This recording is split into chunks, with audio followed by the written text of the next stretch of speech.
Hey, I got the Leica M11-P right here. Beautiful camera. There are a bunch of aesthetic changes compared to the M11, but the main thing that was changed is that they came out with a way to protect your images, to add a copyright in a way that cannot be removed, and that shows you the changes that were made to your photos. All this trying to fight AI that is becoming quite the fight. Leica is really bold, and I really appreciate this move. But before we dive into that, let's look at the specs, the aesthetics, and the looks of this new M11-P. First thing is the iconic and unobtrusive no logo design.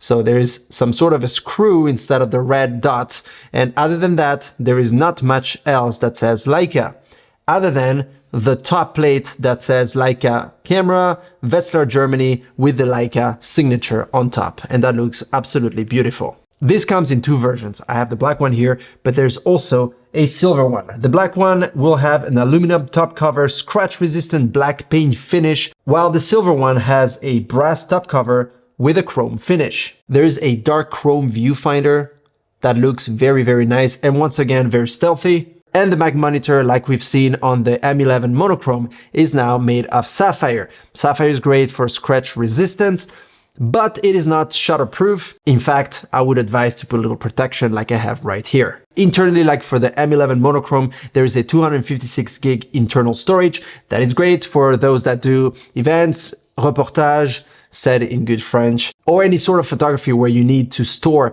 your images. And I like particularly the fact that you can do a backup from the SD to the internal memory. So in case anything happens to either of them, you still have a backup. And it now has, like all the M11 iterations of this camera, the triple resolution sensor that allows you to shoot your DNGs and your JPEGs in 18, 36 or 16 megapixels. Let's now talk about the biggest change. AI is becoming more of an issue in everyday digital life than ever before when it comes to recognizing altered and or artificially generated image content. Yes, AI is a bit scary because nowadays we see all sorts of crazy things, but also things are not that crazy and that look real.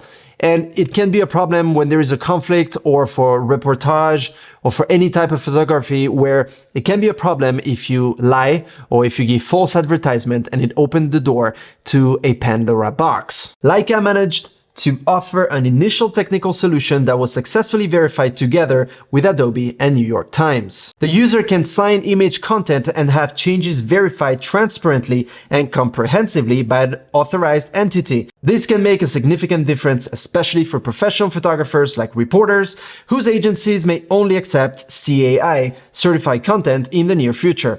By the way, CAI stands for Content Authenticity Initiative. The C2PA, which stands for Coalition for Content Provenance and Authenticity, set the technical standard. With Leica Content Credentials, Leica is the first camera manufacturer to implement this function in a series product. So that, I think, will bring a lot of changes. I hope other companies will start doing the same, but it basically means that all your images are protected. The way this works is very simple. You get a new camera, there is a secure chipset inside. So yes, it is also physical. It's not just some digital implementation. There is something in the camera as well. Then you get the certificate and key, the signature, and now you have your image with your credentials. That cannot be separated. So some of you might think, yeah, but you can still do screenshots.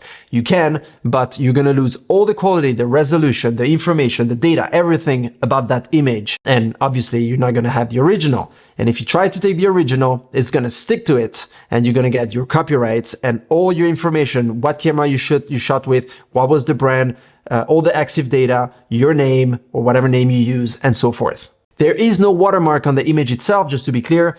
The way it works is that there is an encrypted signature in the metadata of the image itself to avoid anyone tampering with the information and with the image itself. Currently, the following information will be encrypted. It will show signed by Leica Camera AG, produced by the artist's name, produced with the camera model, and last but not least, the EXIF data. So all that information is going to be encrypted. If you want more information about this, you can go on contentauthenticity.org. You can check with Adobe. Obviously, the Leica website will give you more information as to how this technology works. And I personally am glad to see Leica setting a precedent in terms of a new technology that might seem to not be that big of a deal, but I think it is a huge deal for many of us photographers that want to keep the authenticity of their photos, to want to keep the copyright, and to be able to show other people that it is actually true and that nothing was changed or tampered with. If you have any question, write it down in the comment section below. I'll be glad to answer it as soon as possible. Like always, if you like my content, do subscribe, and I see you in the next one. Cheers.